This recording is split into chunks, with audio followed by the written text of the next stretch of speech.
철거 당시에 감리자가 거기에 상주하고 있었는지, 아울러 철거공사가 과연 재하청된 것인지 이것이 쟁점이 되고 있는데 현대산업개발은 설명을 하고 있습니다.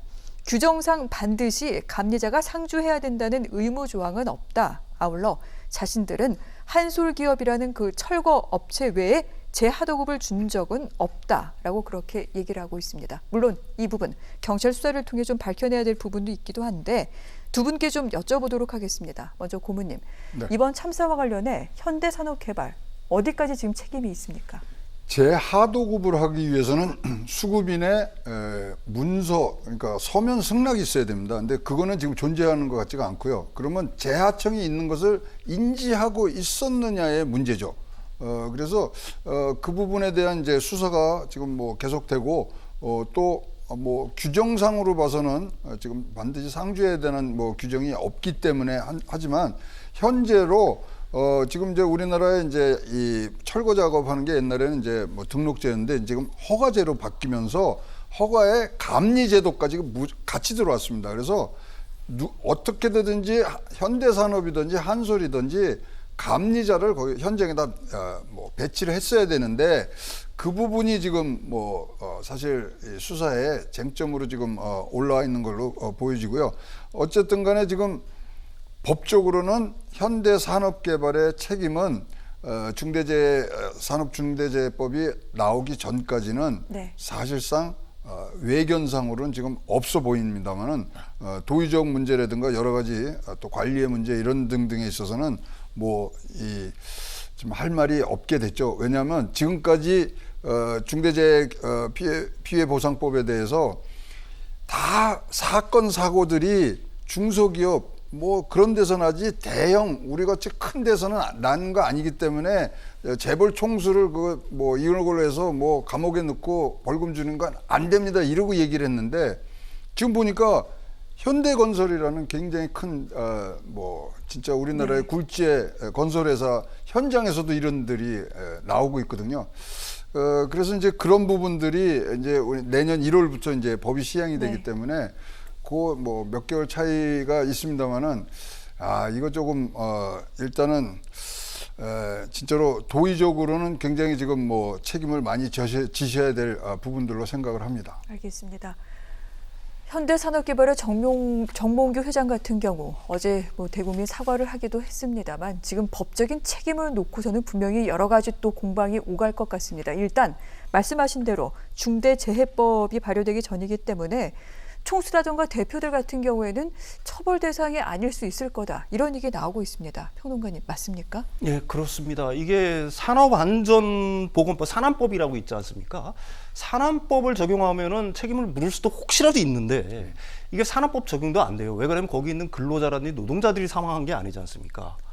다른 분들이 엉뚱한 사람들이 피해를 본 거거든요. 네. 근데 말씀하신 중대재해처벌기업법 같은 경우도 중대재해기업처벌법 같은 경우도 시행이 내년 1월 달부터니까 여기도 해당 사항이 없는 거고요. 그렇다면 기껏 책임을 물을 수 있는 게 뭐 법조의 시선은 그렇습니다. 업무상 과실치사상 정도다.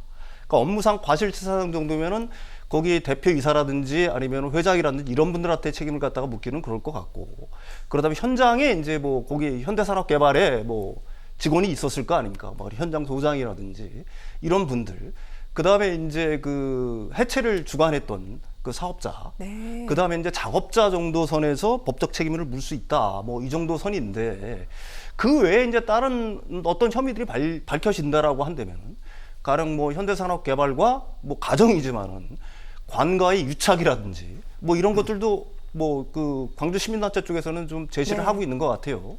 조합과 뭐 유착 뭐 이런 쪽들이 밝혀진다라고 하게 되면은 그쪽 경영진에도 현대산업개발의 경영진에도 책임을 물을 수 있지만은 그런 것들이 밝혀지지 않는 이상 사실은 뭐 업무상 과실치사상 정도로 그 법적 책임은 한계는 물을 수 있는 한계는 거기까지다.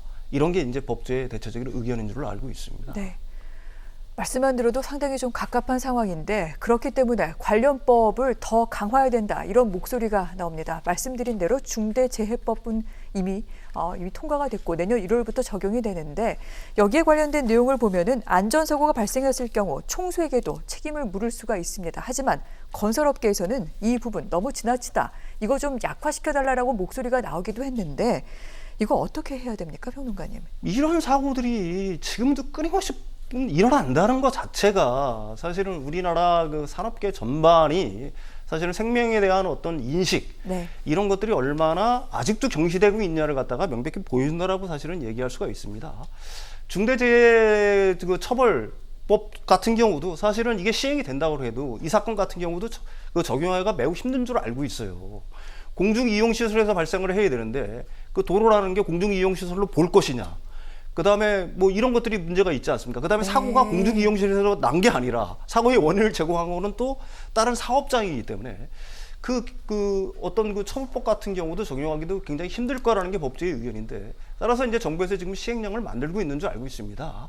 그 시행령 자체를 좀 한층 좀 촘촘하게 해서 제발 이런 어떤 후진적 사고들이 다시 우리나라에서는 일어나지 않는 그런 사회가 됐으면 좋겠습니다. 네.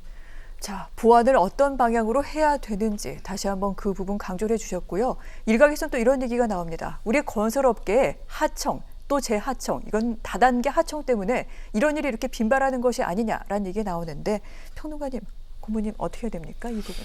근데 일단은 이거 같은 사건이 2019년도에 잠원동에서 맞아요. 뭐 있었는데 네. 그때 이제 많이 규정들을 강화했어요. 그래서 뭐 해체 계획서를 내야 되고 뭐 지자체는 그런 해체 계획서에 따라서 감리가 잘 되는지 이제 관리를 해야 되거든요. 그 요번에 사과하는데 정몽규 회장 나와서 사과할 때 옆에 광주시장도 나왔잖아요. 그게 왜냐면 지자체는 해체공사 감리자를 지정해서 해체계획서 이행을 관리해야 되거든요. 근데 이건 이제 많이 이제 강화된 부분들이 있지만 이렇게 재하청까지 가는 부분들이 암암리의 관행척으로 가기 때문에 사실 뭐 굉장히 처벌이요 위로는 안 올라갑니다. 그리고 처벌도 굉장히 약해요. 뭐 그 당시에도 뭐 보면은 뭐 재하청 받은 데는 700만 원 벌금 내고 끝났거든요. 사람이 사상이 났는데도 불구하고. 그래서 지금 뭐 강화하는 부분들이 굉장히 많고 빠르게 이것이 이제 진행돼야 되고 뭐 이 대기업으로 이렇게 넣으면은 뭐 해외 사업장까지 다 해야 되느냐 이런 목면 소리들이 나왔는데 이제 그 소리는 들어간 것 같아요.